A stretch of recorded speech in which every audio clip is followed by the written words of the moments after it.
Bon alors, je manque de temps là, donc pour les dos du fond, fissure versus rupture.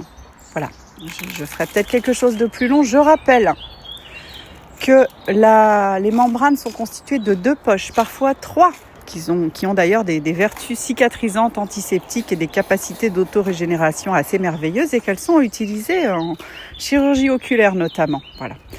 Et donc, quelqu'un vient me dire de manière un peu teigneuse sous un de mes posts sur la responsabilité, oui moi j'ai rompu et puis 72 heures après on m'a déclenché et puis ça n'a rien fait, puis ça s'est fini au bloc.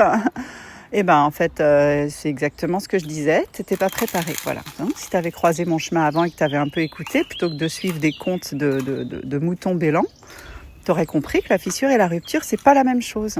Et que quand tu perds du liquide, en fait, on s'en fout. Voilà. Si c'est une fissure, on s'en fiche complètement. C'est le liquide interstitiel, ça va se régénérer, ça va se ressouder. Bref, on s'en fout. Et si c'est une rupture, ça va être mis en route.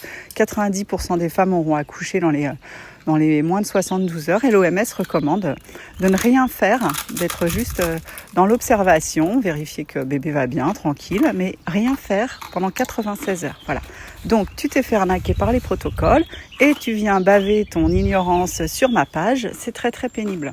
Donc pour celles qui sont équipées de neurones, je rappelle d'abord que je fais un travail de recherche approfondi depuis des années, donc même si j'ai pas le petit diplôme qui va bien, ça revient un petit peu au même. Diplôme de physiologie, diplôme de protocole et diplôme de fausse pathologie. Voilà, c'est ça mon auto-certification.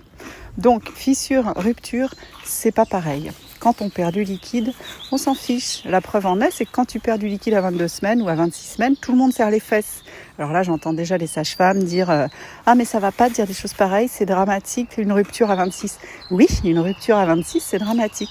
Une fissure à 26, on s'en contrecarre. Voilà.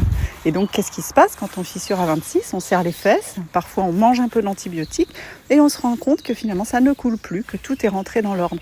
Parce que c'était une fissure. Voilà.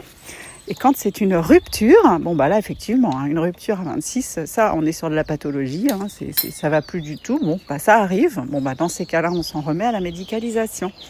Mais la perte de liquide quand on est à terme, c'est un événement pas du tout embêtant et il n'y a rien à faire. Donc la petite dame qui vient commenter et pleurer sur sa césarienne, dont je suis absolument navrée bien sûr, vient confirmer ce que je dis.